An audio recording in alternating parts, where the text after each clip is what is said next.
Muy buenos días a todos y feliz viernes 10 de marzo de 2023. En este episodio es el número 77 de Pregunta a Jorge. Espero que estéis muy bien, como cada viernes. Hoy vamos a hablar sobre las preguntas que nos habéis formulado en la audiencia, pero vamos a cambiar un poco el formato. En este sentido vamos a hablar sobre solo una cuestión, sobre cuestiones monotemáticas cada viernes y os avisaremos para que podáis preguntar sobre los temas que vamos a hablar. Esta semana os hemos avisado de que hoy vamos a hablar sobre esta ley de empleo que se aprobó la semana pasada, que entre otras cosas lo que hace es pues, modificar la Ley General de Derechos de Personas con Discapacidad, equiparando en algunos aspectos pues, lo que sería la incapacidad permanente con la discapacidad. Pero luego lo veremos. Si os gustan este tipo de vídeos, como siempre, os pido que le deis al like, que os suscribáis al canal si aún no sois suscriptores y que le deis a la campana para que de esta forma YouTube os pueda avisar de los nuevos vídeos que vamos publicando cada semana para todos vosotros. Dicho esto, vamos a hacer una breve introducción y luego iremos con las preguntas que nos habéis formulado en la audiencia. Y como siempre también os recuerdo que podéis hacer las preguntas por vídeo. Tenéis en los detalles de este vídeo un enlace en el que podéis grabaros con vuestro móvil y así también saldréis en los vídeos del Pregunta Jorge como venía siendo habitual. Dicho esto, vamos a hablar, como os decía, sobre las novedades. Esta ley de empleo ha supuesto un importante cambio. Es una ley que ha llevado una tramitación parlamentaria bastante larga, fue al Senado, hubo una serie de enmiendas que volvieron al Congreso y finalmente se aprobó. Y, entre otras cosas, hay aspectos importantes a destacar. Lo más importante, básicamente, que yo creo que os puede afectar es, sobre todo, esa equiparación entre incapacidad permanente y discapacidad en algunos aspectos, sobre todo relacionados con el trabajo. Por eso esta ley de empleo, ¿de acuerdo? Pero ahora lo veremos en la última parte de esta introducción. También se introducen cambios importantes en relación a apoyar a colectivos, ¿de acuerdo?, más desfavorecidos para el acceso al empleo. ¿De acuerdo? Tenemos aquí, por ejemplo, una atención prioritaria a los jóvenes y a mujeres con baja cualificación, también a víctimas de la violencia de género, desempleados de larga duración, personas con discapacidad, evidentemente, también al colectivo LGTBI, al colectivo de la población gitana, etc. Entonces, se especifican unas medidas para favorecer esto.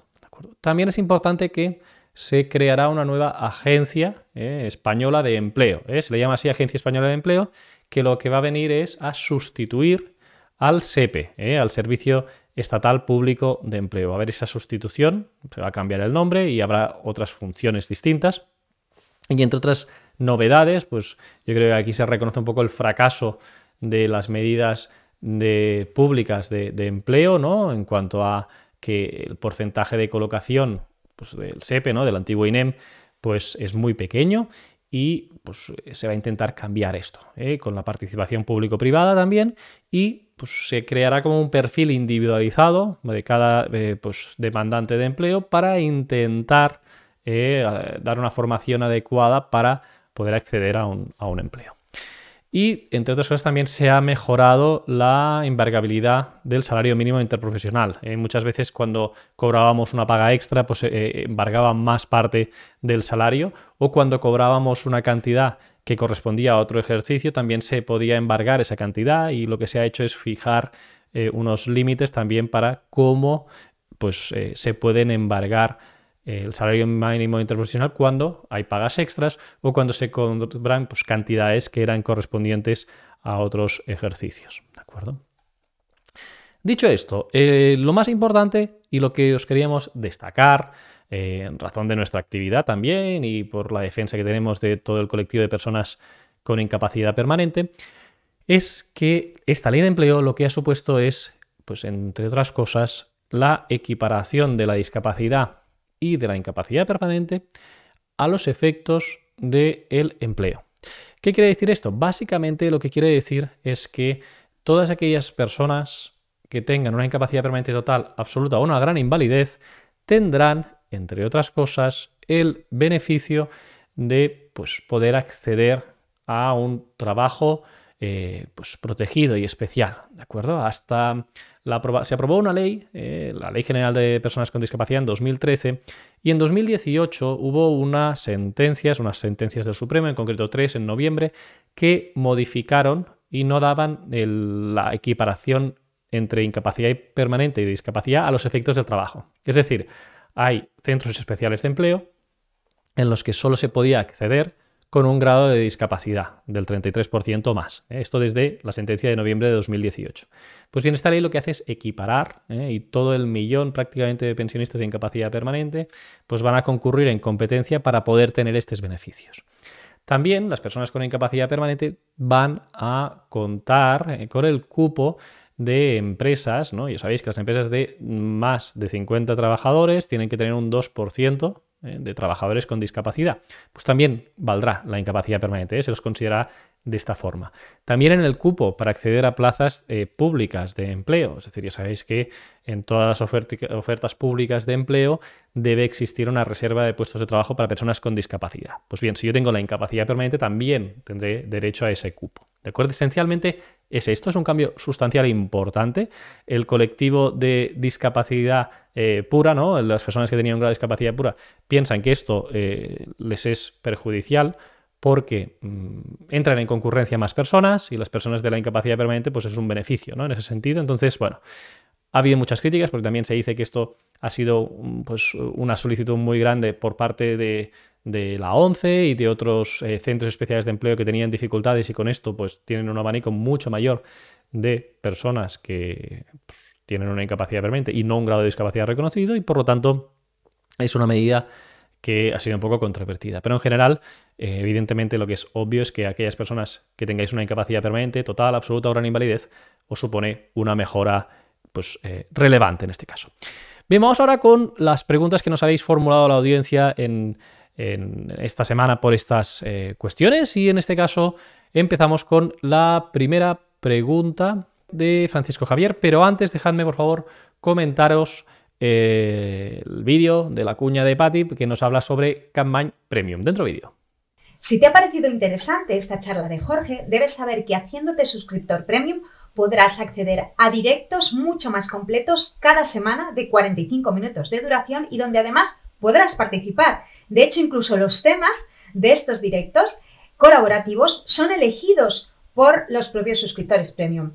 Recuerda que Capmany Premium es un servicio por el que puedes disfrutar de consultas ilimitadas con tu abogado online, descuentos en nuestros servicios legales y otras ventajas de las que puedes informarte en capmanyabogados.com/premium. Gracias, Pati, como siempre, por el vídeo y por tus sabios consejos. Os animo a todos a que os podáis hacer Premium. Y ahora ya sí, vamos con el vídeo que os comentaba de Francisco Javier García. Dentro vídeo. Hola, Jorge. Buenas tardes. Con esta, para empezar, me encanta vuestros vídeos. Con esta nueva equiparación de la ley de incapacidad con discapacidad, quería preguntar si yo necesito algún documento o algún carnet para presentar por ejemplo, en un parque de atracciones, en un colegio para dar una matrícula, que me piden el carnet de como mínimo el 33% de discapacidad. ¿Cómo lo podría hacer? Gracias. Bien, gracias, Francisco Javier, por la pregunta.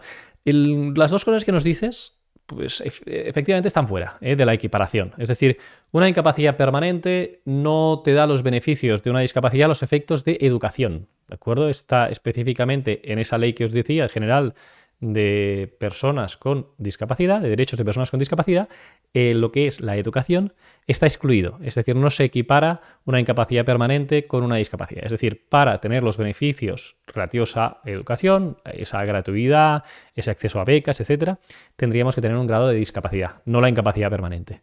Esta competencia también he de deciros que es pues, autonómica, la competencia de educación, y por lo tanto cada autonomía puede ampliar derechos. Es decir, a lo mejor sí que hay alguna autonomía que dice, pues oye, yo trato igual a la discapacidad que a la incapacidad permanente.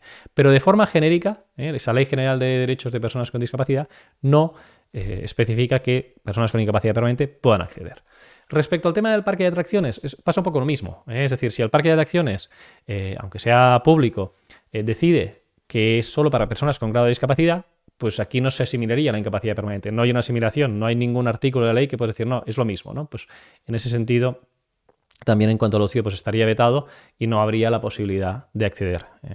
Gracias, Francisco Javier, por la pregunta. Vamos con otra, en este caso desde Facebook. Carmen Tobar nos dice, ¿se devuelve el 33% de discapacidad a las personas con una incapacidad permanente solo a efectos laborales o también permiten acceder a diferentes beneficios sociales? Bien, esta reforma no es exclusivamente a pues, lo que serían beneficios relacionados con el trabajo.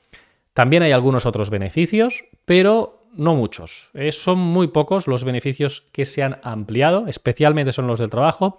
Pero, por ejemplo, antes el tema de la accesibilidad del edificio, ¿no? Es decir, el poder instalar un ascensor. Esto antes estaba vetado solo a personas con discapacidad, y nos remitimos aquí a la ley de propiedad horizontal también, pero con esta modificación sí que también se podría acceder, se podría solicitar, se tienen que cumplir más requisitos, no solo el hecho de tener una incapacidad permanente, pero ahí sí que habría una equiparación, ¿de acuerdo? Pero sí que hay muchas otras cosas que no las tendremos por tener una incapacidad permanente, como por ejemplo el estacionamiento público, ¿no? Una plaza de aparcamiento, que esto hemos de tener una discapacidad y un baremo de movilidad también, u otras cosas, por ejemplo el acceso a vivienda protegida. Ya sabéis que hay un cupo, ¿no? Que cuando se hace una vivienda de protección oficial, pues se tiene que reservar, ¿no? Un 4% de plazas para personas con discapacidad. Esto tampoco lo tendríamos por tener una incapacidad permanente, ¿de acuerdo? Si queréis más información sobre esto, os recomiendo que os podáis hacer Premium, porque ahí tendréis un listado y una tabla y haremos una serie de contenidos específicos que son para los suscriptores de Premium y podéis tener más información al respecto.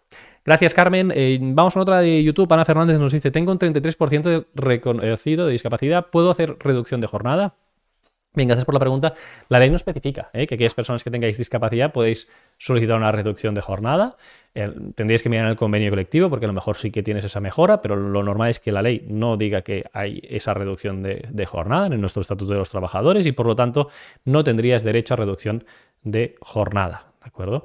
Hay derecho a reducción de jornada cuando hemos de cuidar a una persona. Cuando tenemos a nuestro cargo una persona y hemos de cuidar porque tiene un menor, ¿no? Que ya lo sabéis, un cuidado de un menor, o una persona con discapacidad. Pero por nosotros mismos como trabajadores tener discapacidad no tenemos derecho a decir quiero una reducción de jornada. Gracias, Ana, por la pregunta. Vamos con otra. Ulises Santana con una IPT, una incapacidad permanente total. ¿Puedo optar al cupo de discapacidad para una posición? Pues sí, es una de las diferencias que ha habido ahora con el sistema anterior, que esta ley lo que permite es poder acceder a ese cupo de discapacidad para una oposición. Y vamos con otras preguntas. En Instagram, Denby75 dice: teniendo una IPT con sentencia firme, ¿hay que hacer alguna gestión para obtener el 33% de discapacidad? A ver, para obtenerlo sí que tendrías que solicitar el grado de discapacidad, ¿de acuerdo? Pero para convalidar algunos de los derechos que hemos hablado ahora, como este, por ejemplo, del cupo, no es necesario que tramites la discapacidad. Simplemente, cuando te presentes al cupo, tendrás que presentar un certificado del INS conforme eres pensionista de incapacidad y ya tendríamos cumplido ese requisito, ¿de acuerdo? Entonces, todas aquellas cosas que os hemos comentado que habilitan, ¿no? Y que convalidan el hecho de la discapacidad con la incapacidad no requerirían de obtener un grado de discapacidad. Si aparte lo queréis tramitar, lo podéis tramitar, para así poder tener todo el elenco de derechos que tiene una persona con un grado de discapacidad reconocido. Vamos con otra. Maviella77 dice: ¿esta ley quiere decir que pueden trabajar las incapacidades absolutas? Bien, gracias por la pregunta. Sí, pero no es por esta ley. La incapacidad absoluta y la gran invalidez tienen derecho al trabajo y así lo dice específicamente la Ley General de la Seguridad Social, pero ya no es por esta ley. Esto es así desde hace muchísimos años. Una persona con una absoluta o con una gran invalidez puede trabajar, pero en trabajos protegidos, en trabajos que sean compatibles con las limitaciones que tienen, porque es absoluta o gran invalidez. Normalmente no será un trabajo ordinario, sino que serán trabajos protegidos y que sean trabajos que respeten esas limitaciones que tienen, ¿de acuerdo? No hay ninguna novedad ni ningún cambio con esta ley de empleo que estamos tratando, sino que es algo que ya era sabido desde hace muchos años con la Ley General de la Seguridad Social. Vamos con más preguntas. Araceli Pineda dice: con esta ley las empresas ya no pagan seguridad social por ti y si en el SEPE estoy como demandante de empleo, ¿tengo que avisar que me pongan como discapacitada? Bien, gracias por la pregunta, Araceli. Lo que se dice en la ley de empleo es que va a haber un registro. Vamos a ver cuánto tardan en tener este registro, pero efectivamente deberías decir que tienes esta incapacidad permanente porque podrían haber bonificaciones para las empresas. Las empresas que ya tienen una persona con incapacidad permanente no se lo van a desgravar, sino serían para los nuevos contratos, pues podría haber esa asimilación entre incapacidad permanente y discapacidad. Chris Ever dice: a mi marido le acaban de conceder una IPT. Las plataformas web para inscribirse a oposiciones no están preparadas para poder apuntarte al cupo de discapacidad. Únicamente dejan subir el certificado de discapacidad, no el justificante de IP. ¿Cómo lo hacemos? Bien, gracias Chris por la pregunta. Yo lo que haría sería presentar un escrito o intentar subir la incapacidad permanente como si fuera el certificado y presentarlo así, a ver qué os dicen, o en todo caso presentar un escrito diciendo, pues mira, que en base a esta ley de empleo que modifica la Ley General de Derechos de Personas con Discapacidad, se ha asimilado con la incapacidad permanente a los efectos de empleo y específicamente en el cupo de estas oposiciones, pues tienen la consideración de persona con discapacidad y por lo tanto tengo derecho a acceder a este cupo. Gracias Chris por la pregunta y vamos con la última de hoy, que es de Marianela3246, que dice: ¿hay becas y ayudas al estudio como matrícula gratuita o para eso se necesita discapacidad por un centro de valoración? Bien, pues lo hemos comentado antes y efectivamente para eso se necesita el grado de discapacidad reconocido. No sería suficiente con una incapacidad permanente para el hecho de esas becas o ayudas al estudio. Eso sí, insisto, a eso es una competencia que es autonómica y como es una competencia autonómica, el tema de la educación, podría ser que alguna comunidad autónoma de forma genérica diera beneficios a personas que tienen una incapacidad permanente. Pero, insisto, de forma genérica, la Ley General de Derechos de Personas con Discapacidad pues se excluye esa equiparación entre incapacidad permanente y discapacidad. Bien, y como siempre nos despedimos con los agradecimientos. Tenemos a Juan Torres que dice excelente vídeo, a SM que dice muchas gracias Jorge y a Óscar Cortés que dice gracias por tan valiosa información. En definitiva, muchísimas gracias a vosotros por estar aquí un viernes más. Espero y deseo que os guste este nuevo formato monotemático para hablar de más temas y no de tantos variapintos que íbamos haciendo. Y nada, desearos que tengáis un feliz fin de semana. Un abrazo enorme a todos.